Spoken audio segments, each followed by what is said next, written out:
पार्नेको आवाज ठुलो हुँदैन निको पार्नेको आवाज ठुलो हुँदैन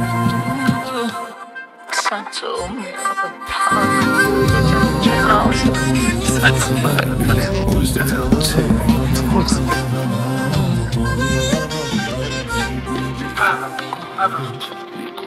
निको पार्नेको आवाज ठुलो हुँदैन